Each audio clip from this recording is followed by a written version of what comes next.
बिस्मिल्लाहिर्रहमानिर्रहीम। इस वक्त मुल्क में एक बहस छिड़ी हुई है सदारती निज़ाम। जब भी ये बहस छिड़ती है तो सबसे पहला सवाल हमारे जहनों में ये आता है कि मुल्क का सदर कौन होगा, उसको बनाने का तरीक़ेकार क्या होगा।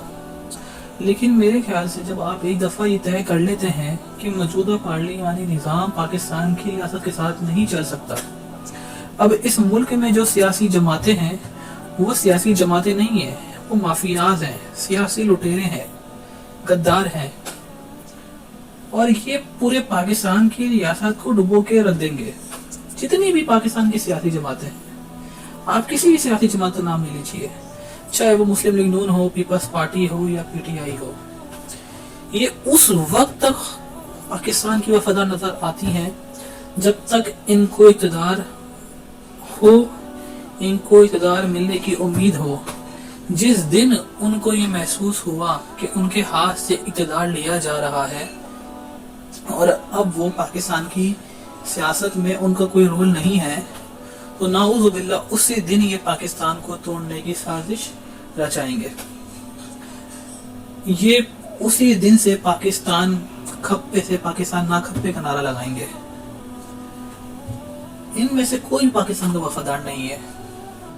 और जब सदारती निज़ाम की बात की जाती है तो मेरे ख्याल से ये इतनी मुस्तहकम और बेहतरीन चीज़ है।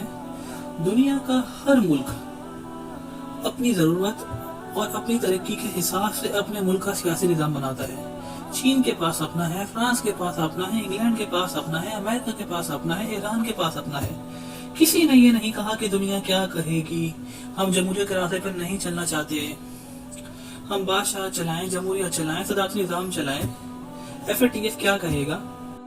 और जब हम सदारती निज़ाम की बात करते हैं तो हम मार्शल लॉ की बात नहीं कर रहे, हम डिक्टेटरशिप की बात नहीं कर रहे, हम फैसिज्म की बात नहीं कर रहे, हम अवाम की मर्जी से एक सदर के इंतखाब की बात कर रहे हैं। तो फिर किसको तकलीफ़ है?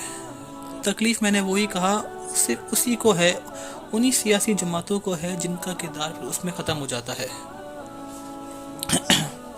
पाकिस्तान में माजी में हमारे पास सुदूर रहे हैं, लेकिन वो सदारती निज़ाम नहीं थे।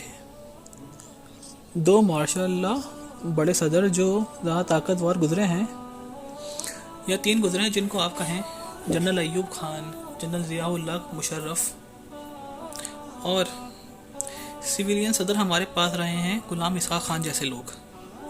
मगर हम या वो सब के सब या तो माशाअल्लाह था या निज़ाम नहीं था। जब पाकिस्तान बना उस वक्त कायद-ए-आज़म ने भी ये बात कही थी कि मेरी कौम का जो मिजाज है इसके मुताबिक यहाँ ब्रिटिश पार्लिमानी डेमोक्रेसी नहीं चल सकती। हमारी कौम गुलाम है, अभी तक इसकी सोच और फ़िक्र गुलाम है। ये तासुब में है, अज़बियत में है, कौमियत में, इस्लामियत में है, फ़िरकावारियत में, सुबाइयत में तकसीम है, और इनमें करप्शन और ख़यानत आम है। ऐसे में ये जो मौजूदा सियासी निज़ाम है इसकी तमाम खराबी आप देख चुके हैं। सेनेटर 50-50 करोड़ रुपए देकर सेनेटर बनते हैं। डाकू, डकैत, स्मगलर, ड्रग्स, नारकोटिक्स डीलर्स, ये हमारे सेनेटर्स हैं। पाकिस्तान के पार्लियामेंटेरियंस करोड़ों रुपया लगा कर आते हैं और फिर वो करोड़ों रुपए लूटते हैं आवाम से, क्योंकि वो एक इन्वेस्टमेंट होती है जो उन्होंने लूटी होती है। ये इलेक्शन का प्रोसेस है। अगर किसी जगह पे 100 वोट हैं और किसी ने 20 वोट डाले तो जिस जमात को 8 वोट मिलते हैं वो उस इलाके से इलेक्ट हो जाता है, वहाँ का वो MNA MP है, और फिर वो क्लेम करता है कि मेरे पास इस इलाके की अक्सरियत है। ये जहालत का निज़ाम है। हालांकि 62 और 63 मौजूद है, लेकिन कभी इस पर अमल नहीं किया गया।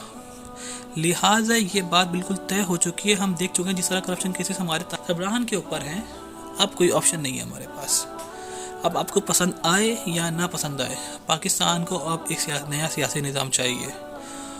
और अगर आप मार्शल लॉ अवॉइड करना चाहते हैं या अनार्की अवॉइड करना चाहते हैं, या तो शाम और लीबिया की तरह अनार्की हो, क्योंकि उनके हुक्मरानों ने उनकी आवाम की आवाज़ नहीं सुनी, वो जबर करते रहे। नतीजतन उनके मुल्कों में उनकी कौमों ने बगावत की और भारतीय ताकतें शामिल हो गई और मुल्क को शाम का, लीबिया का हाल तो आपने देखा। तो ये बेहतर नहीं कि पूरी शराफिया उसके दायरे मुल्क का निज़ाम ठीक कर लें? تاکہ دشمنوں کو موقع نہ ملے ہماری سیاسی جماعتوں اور ہمارے اندر جو افسردہ مایوس گروہ ہیں ان کو استعمال کر کے پاکستان کی ریاست کے خلاف بغاوت کریں۔